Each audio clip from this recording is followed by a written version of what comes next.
میں عرض کرتا ہوں، یہ بھائی نے پوچھا کہ مسجد میں اذان کہاں دینی چاہیے، یعنی جمعے کی غالباً یہ دوسری اذان کی بات کر رہے ہیں کہ کہاں دینی چاہیے۔ تو دیکھیں سنت یہ ہے کہ ممبر کے سامنے لیکن مسجد سے باہر۔ ایسا ہوتا تھا کہ اس زمانے میں حضرت بلال جیسے اذان دے رہے ہیں تو مسجد کے باہر کھڑے ہوتے تھے لیکن ممبر کے مد مقابل کھڑے ہوتے تھے، تو یہ ہونا چاہیے۔ اب ایسا ہو گیا ہے کہ باہر مسجد کے باہر نہیں ہوتا، مسجد کے اندر دیتے ہیں، اگرچہ ممبر کے سامنے کھڑے ہو کر دیتے ہیں، تو اس کو خلاف سنت قرار دیا ہے۔ لیکن یہ ضرور ہے کہ اگر کسی علاقے کے اندر اس طرح اذان رائج ہو جائے تو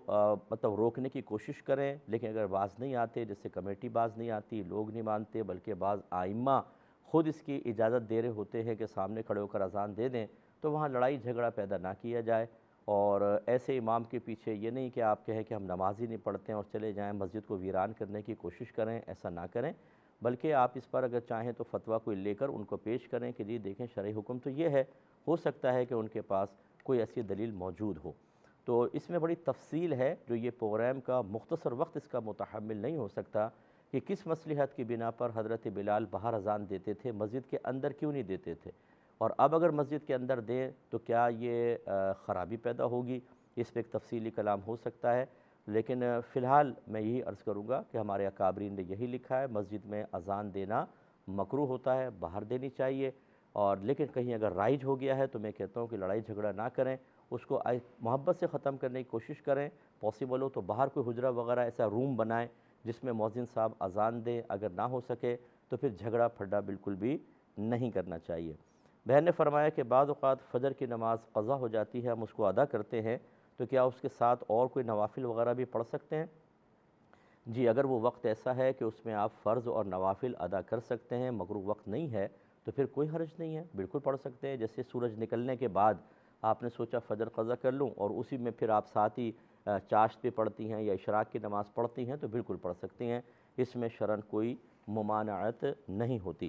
لیکن یہ ذہن میں رکھیں کہ نماز جب قضا ہو جائے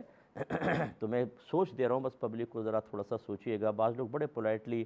قضائے نماز کا ذکر کرتے ہیں اور جیسے کوئی بہت بڑا نقصان نہیں ہوا۔ اچھا ہے کہ اتنی فکر تو ہے کہ ہمیں ادا کرنا چاہیے، لیکن بعض اوقات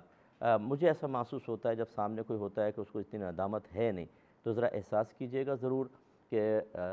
نبی کریم صلی اللہ علیہ وسلم فرماتے ہیں الندم التوبہ، ندامت ہی توبہ ہے، یعنی توبہ کی اصل سمجھ لے ندامت ہے، انسان نادم ہو، شرمندہ ہو کہ بہت بڑا نقصان ہو گیا ہے، یہ ایک نماز کی اہمیت کے احساس ہونے کی دلیل ہوگی۔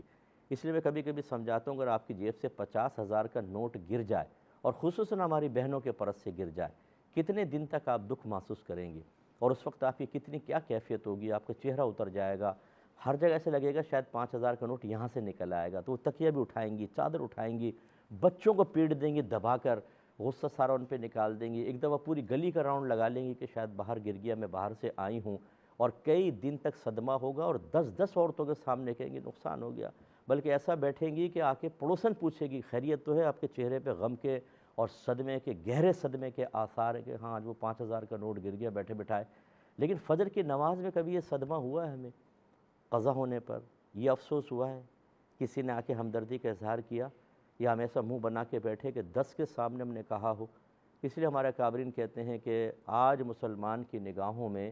دنیا کی مصیبت آخرت کی مصیبت سے زیادہ ہو گئی ہے، وہ ہلکی ہو گئی ہے زیادہ، حال اکابرین کا معاملہ الٹا تھا،